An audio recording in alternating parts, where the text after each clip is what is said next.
So when you're writing music and you're going through chords, what comes to your mind? Like, do the lyrics come first? Do the chords come first? That's a great question, man. I think everyone likes to say it's different every time. For me, what I usually... it depends, man. It does. It's different every time. If I've got a really good concept, and we know what that needs to sound like, I find it strangely easy to find a tune or some chords or a progression that matches that mood. And so sometimes the idea starts first, and then we find a progression that feels good in that idea, and then put a lyric to whatever progression we've done. But at the same time, I've also done a lot where the progression or a hook that somebody brings, that's the thing that sparks the idea. So, I mean, the most important thing, I think, is getting your music and your lyrics to match moods. Because for me anyway, what we're trying to do is evoke a particular type of emotion. And you can't be like, my dog died yesterday.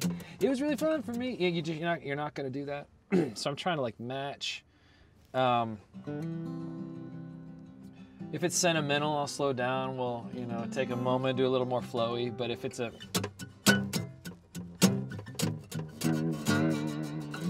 you're gonna do a rocker, then you're obviously not gonna be like, I love you, baby, like I know I should. Well, maybe you would do that. Hold on. But you know what I'm saying, like. Yeah.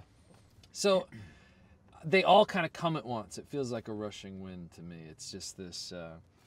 You do it enough times and you get a progression. Sometimes it'll change halfway through. You're like, this is boring, or like, no, I like this melody, and they're like, well, let's pick a different progression for it. So it's all evolving, and I do a lot of co-writing.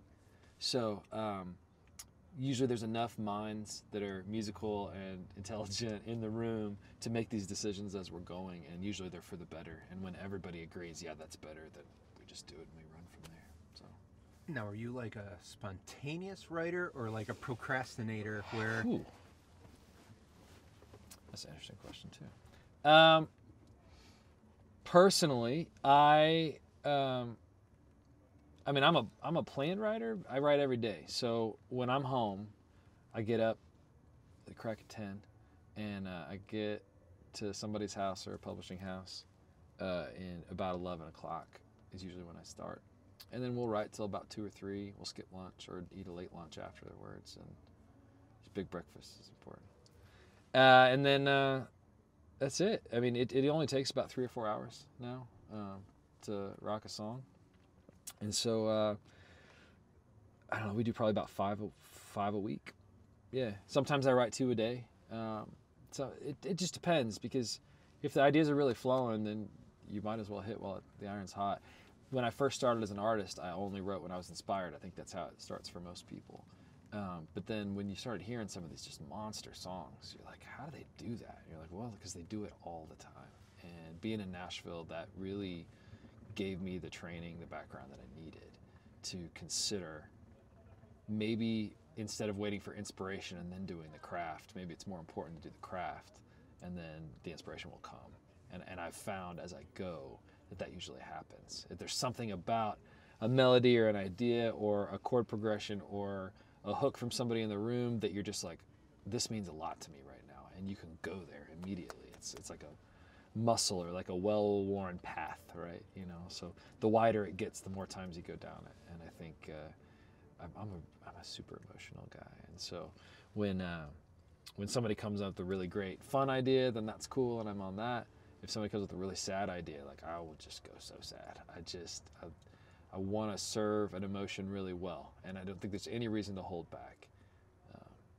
If you're holding back, but that comes spontaneously. Do you know what I mean? Like, yeah. As you're crafting the song, as you're deep into it, you recognize very quickly that something needs to be said, because your heart tells you, or your brain tells you, or somebody in the room tells you, and you're like, no, that's power. Because when somebody says something real in a room, you know it. And that's the thing you got to get good at, is recognizing that, and not being like, well, I kind of wanted to shut up. Serve the song, right? If it's going to be a better song if you get out of the way. So in a way that's very spontaneous, but in another way, you have to show up to the office, because you can't win the lottery without buying a ticket, right? Yeah. So I try to buy a ticket every day if I can.